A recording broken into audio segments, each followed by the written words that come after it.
Hey guys, and welcome to a brand new video here on FPL Now. Today we're going to be going over some knee-jerk reactions for Blank Gameweek 32. So if you're excited for the video, drop a like down below. Leave a comment. What are you going to do this week? Are you free hitting or are you just going to take some hits? Subscribe if you're brand new, and let's get into the video. So starting things off, before we get into the knee-jerk reactions for Blank Gameweek 32, just going to quickly go over how I did in Game Week 31.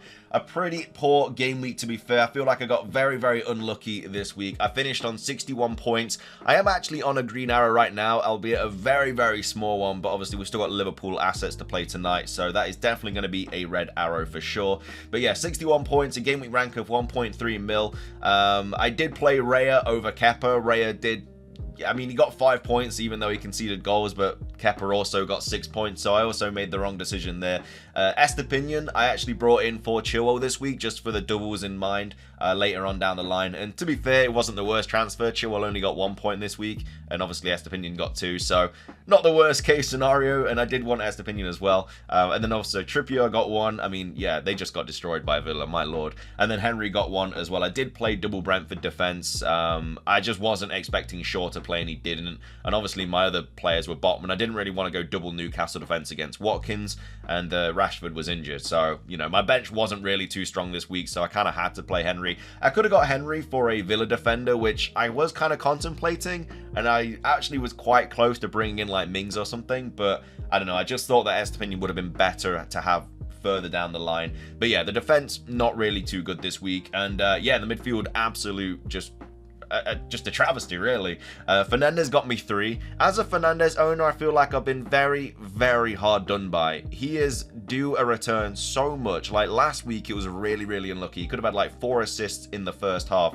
And in the last game, I mean, obviously as a Forest fan, I wasn't really going to enjoy the game anyway because I knew that we'd get beat. I was expecting us to score because we've scored in every single game at home since like game week 4. But obviously we just look terrible. I mean, honestly, like Liverpool assets in game week 32 are going to have a field day against us. We're not really too good. I'm expecting us to get relegated. I've not lost the faith, but that performance just didn't warrant any kind of challenge to stay up into the league. So yeah, I feel like honestly if you're playing Forest, then yeah, you're bringing players for that game, honestly, because we're just all over the place, and we've got Arsenal, Liverpool, we've got some tough games to play. But yeah, Fernandez only getting 3. Obviously hit the crossbar, he missed the header that should have gone in. He was playing in the attacking role because Sabitzer did go off early with that. We didn't even actually get onto the pitch, to be fair. So I do feel bad for the people that brought him in this week after obviously his brace in the Europa League. But yeah, Fernandez did play in that number 10 role, and he actually played really well. You know, he assisted the assist of the first goal. Like I say, he hit the crossbar. He had a couple of chances that you know, our keeper just made terrific saves, to be fair. On another day, he holes in that game. On another day, that game would have finished like 6-0. But yeah, Fernandez unfortunately just getting nothing again. Matoma getting nothing. March getting the assist. And then Saka, I mean, I feel like this is just really unlucky because I feel like people would have all gone with Saka, but the only reason they went Ødegaard over Saka was because they needed the money for Haaland. I had just the correct funds to keep Saka and bring Haaland in, hence why I did it. And I've kind of just been really unlucky with it. Like, apart from that haul that he got the other week, like a few weeks ago, I've literally had him for 1-1-0. So yeah, don't even know if I'm gonna have him a free hit team. I think since Jesus is back, Saka is just, I don't know, they just seem to be going down the left a lot more. Martinelli's getting more involved. Saka just doesn't really seem to be getting as much as the ball as he'd like. Missing the penalty as well was just the cream on the cake. I mean, that was just so annoying. It didn't look confident at all. I don't know if he's going to be off pens now or not with Jesus back. Who knows? But yeah, it was just kind of an extra punch in the gut, really, having the 0 points there from Saka, especially when Ødegaard produced. Martinelli got an assist. Jesus scored. I don't know, it was just really annoying. And obviously I didn't have Grealish this week as well. I was actually thinking of going Saka to Grealish too, but I thought that Saka was going to go big in the West Ham game. So that's why I didn't do that, and I opted for Chilwell for Estepinian. Really wish I went Grealish in hindsight, but it is what it is. So yeah, midfield not great, and then up top, I mean, my forwards saved me this week, really. I mean, Haaland captaincy, it doesn't really matter because everyone's got him. Kane only getting 2 points against Bournemouth, where they scored 2 goals, which, you know, really unfortunate. Didn't even watch the game, so I didn't know how bad Spurs were. I just saw that they scored in like the 85th minute, and then Bournemouth scored like straight after.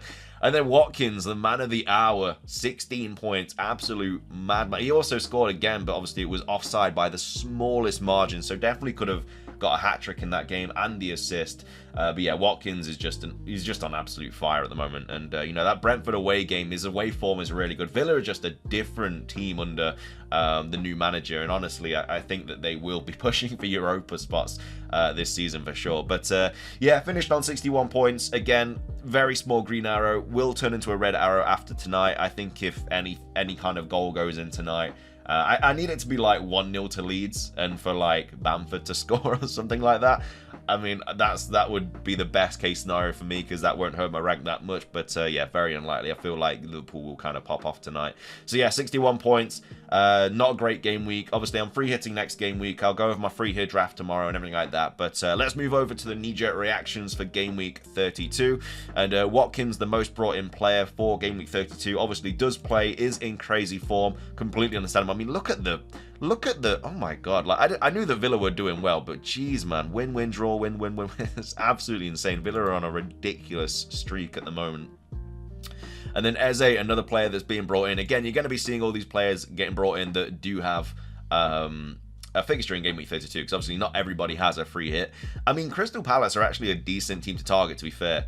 Apart from Spurs away, they've actually got a really, really good fixture run. They've got Everton, Wolves, West Ham, Bournemouth, Fulham, and then Forest on the last game of the season, which is going to be a crazy game as a Forest fan, because I don't know if we're going to be relegated by them regardless, but you know, I think we could potentially pick up 3 points, but I don't know, it's going to be a tough game, especially if Crystal Palace are safe by then. But yeah, really, really good fixtures for Crystal Palace. He's cheap as well. He's been in a bit of form as well. I know he just got the 16-point haul, but also got the 8 points against Leeds. I mean, Roy Hodgson, known for his attacking football apparently, but yeah, Eze playing really well. Ming's another player that a lot of people are bringing in. He's just kind of carrying over, like 6 against Forest, 6 against Newcastle, 12 against Bournemouth, 8 against Chelsea. The only game he's really blanked in the last 5 is the Leicester game, which is funny because that's the one you'd expect him to not blank in. You'd expect him to blank in like Chelsea and Newcastle, but is what it is. Really good price, decent option. Martinelli, a lot of people are bringing in. Yeah, honestly, I just don't think his minutes are as much of a problem as we were expecting. Like, I feel like Jesus is kind of rotating with Trossard a little bit. But yeah, Martinelli obviously a really nice option. And then Salah, yeah, who obviously has got Forest at home, which is a really, really good fixture for Salah. Captaincy worthy. He's going to be on my free hit, potentially my captain as well. I am going to go for some differentials this week. I feel like a lot of people free hits are relatively the same, but I'm going to go for like Bowen this week. I'll go for a Crystal Palace player in midfield. I don't know. I'm gonna shape up a little bit. I feel like my free hit, I want it to be a little bit different. So yeah, we are going to take it. You got to go for a couple of diffies as well on a free hit. I mean, you may as well.